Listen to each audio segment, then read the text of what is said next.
सबसे खतरनाक दोस्ती। एक सर्वे के मुताबिक 2018 से लेकर 2000 तक सिर्फ पाकिस्तान में 2,23,000 लड़कियां फेसबुक से मोहब्बत करके मर्दों की हवस का निशाना बने और 3 लाख से ज़्यादा लड़कियों ने अपनी पिक्स और वीडियो लड़कों को दें। 3,000 लड़कियां ऐसी है जो मोहब्बत के नाम पे मिलनी और लड़कों ने अल्लाह की कसम व मामा की कसम डिलीट कर दूंगा का डमे करके वीडियो बनाई और बाद में इनको इस वीडियो के जरिए ब्लैकमेल किया। बारहा अपनी एविस पूरी की पैसे लिए और दोस्तों की भी एविस पूरी करवाई। कितनी ही लड़कियों ने खुदकुशी की, कितनी ही लड़कियों की वीडियो अब भी मुख्तलिफ वेबसाइट पे गर्दिश कर रहे हैं। कितने ऐसे केस हैं जो रिपोर्ट ही नहीं होते और माँ बाप अपनी इज्जत के मारे अपनी बेटियों को मार देते हैं।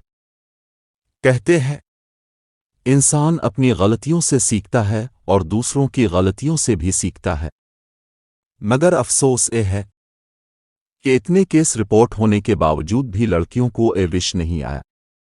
वे मुसलसल अपनी इज्जत नीलाम करने पे तली हुई है, सिर्फ एक जुमले के आसरे पे कि मेरे वाला ऐसा नहीं। और जब सब कुछ लिटा बैठती है तो समझ आती है कि मेरे वाला भी ऐसा ही घटिया है। सोचने की बात यह है कि अगर मेरे वाला तेरे वाला इतना ही अच्छा होता तो मेरा रब नामहरम रिश्ते हलाल करार देता। जब देवर जेठ सारे कजिन खालू फूफा जैसे रिश्ते जिनको अब जानती है उनको नामहरम करार क्यों देता? तो आप सोशल मीडिया पे गर्दिश करते मर्दों पे कैसे भरोसा कर सकती है?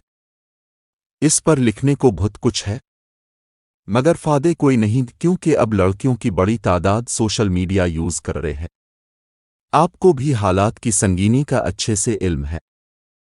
अगर आप किसी को अच्छा समझ के दोस्ती या मोहब्बत कर रहे हैं तो ये आपकी ज़िम्मेदारी है और मर्द की नफसानी ख्वाहिश का अंदाज़े इस बात से लगाया जा सकता है कि इसको 4 शादियों तक की बैक वक्त इजाज़त है।